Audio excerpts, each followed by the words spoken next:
So some of you guys who've been watching my videos know that I've been in a season of transition on my Abram to Abraham, when he said, go to the place that I will show you. And I think,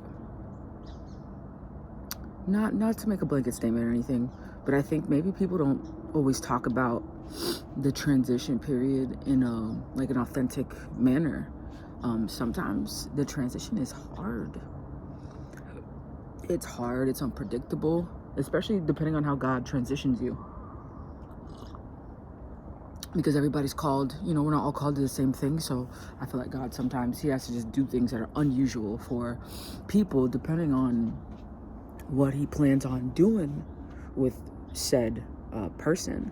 And so, I've been in this new state for 2 months.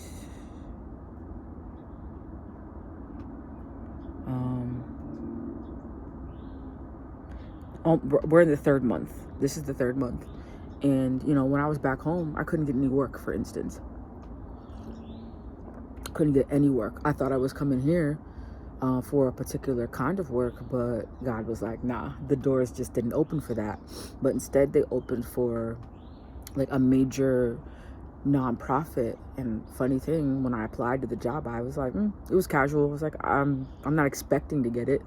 And I think I based that on the fact that it was such a large nonprofit, but also because I didn't necessarily have what they requested. They needed 3 references. I only had 2. And so I was like, oh, that's definitely a disqualifier. But it wasn't. And it was like, it seems small, but in the moment when you need, you need finances for sustenance and all the things, it's a big deal when, okay, it seems a small protocol, but when it's broken for you, it's like, thank you, Lord. You know what I mean? And so he opened this door for a particular reason.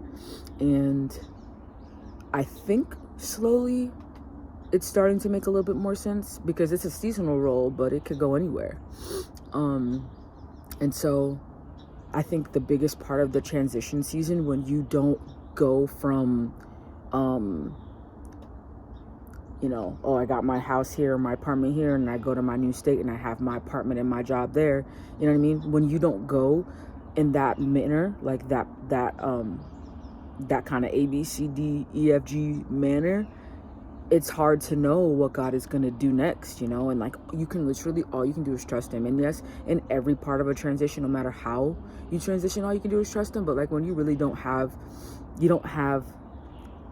the place of your landing right away, it's like, whoa, okay, I really do. Like Abram, right? He didn't know where he was going.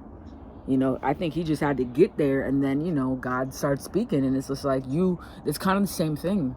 And even back then, they didn't have phones, navigation. There was nobody he could call that if they weren't with him, you know what I mean?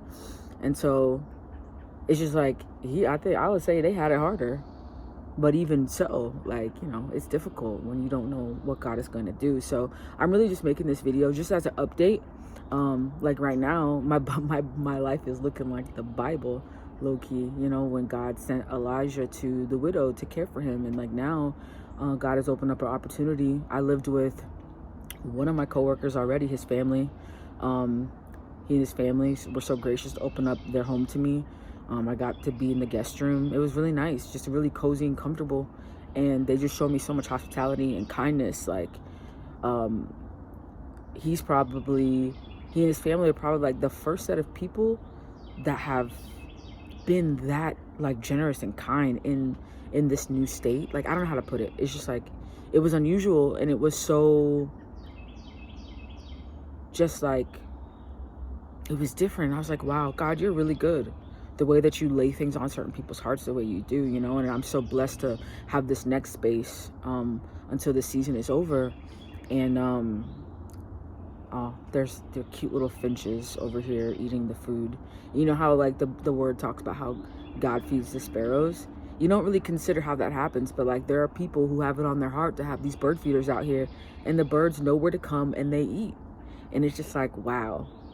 I hope that I remember to put a bird feeder out when I get my home, so I can be one that helps God feed the sparrows and the birds and all the things. You just don't even think about it. Like, just how God provides for them, he provides for us. And so I'm here now, and God sent Elijah to the widow, and now I'm hoping to be very helpful to the woman that I'm staying with for the time being.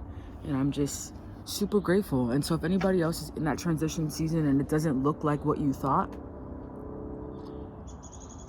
and this, my friend, he gave me this African coffee, so this is really cool too, a treat I was able to take with me, because his family and them are from Ghana, and so yeah, that was just dope. Anyway, that was a side note. But just trust God, even when it doesn't make sense, even when you have to cry it out. Because yesterday I came home from work and I bawled because it's my first day here, and usually right before God moves me, I have a crying fit. And because I don't know what's going on. I feel overwhelmed, like, because it's all these things happening at once. You got to be at work, but then you're going through this transition, and the transition is transitioning, and it's like, ooh, that's a lot. And then whatever other things you're going through, whatever other battles you have, all of it's happening at one time. And so it can get really emotionally overwhelming. So if y'all are in this space, know you're not alone. You got other people out here who don't know what God is doing next. Everybody's transition season looks different, And I do wonder, like, God, what are you doing? Why does it have to be this way? Because I've seen so many testimonies of, I got my luxury apartment. I'm not even sure that's what I want. But, you hear, you often just hear that the person, like, they talk about what they went through, but it doesn't look like what I'm going through. So it's hard to connect with. A couple people have a similar path as me. And if you do have a path as me, like this, please share it with me. Talk to me about it. Email me, please. Because I would love to talk with other people who are not necessarily stationary. God has you moving from home to home. Maybe you're living in your car. Maybe you're van, doing the van life. Because I had a van before too. And actually I'm trying to get another van. That's what I want. But I don't know if God's like, nah, I don't want you to stay in the van and, build it out or whatnot. Or a camper even would be dope. But I need a truck so I could pull something like that. But either way, those kind of stories kind of put me off, because I was expecting to get here and God would open all these doors for me to, get my apartment despite whatever. And that's not what's happening. And so I'm like, okay, boom, I'm staying with strangers. People who barely know me are letting me into their homes, allowing me to have a guest room. And it's like, whoa, like God does this. And it's like, I know people back home that open up their houses to people regularly, as people of God. They open up their homes to new believers, unbelievers, and disciple them and stuff. And so seeing that back home was normal, but not realizing that God has other people with that same heart everywhere else was like, whoa. And so if that's you, if you're walking a similar path, if God has you on this, you're not alone. We're out here. So comment down below if you're in a similar space, or if you're just in that transition season and you want to leave your testimony, you have prayer requests. Also, please remember, subscribe, share. I never say this. I always forget to say it. Every now and then on a video, I'll remember, but it'll help get the videos out, because I really want to talk to a broader audience who is in the same space, because this is tough. But yeah, keep watching, keep sharing, keep liking, please, and subscribe, and I'll be back with another video. I'll probably do a couple more since I'm getting into a quiet space. All right, peace, y'all.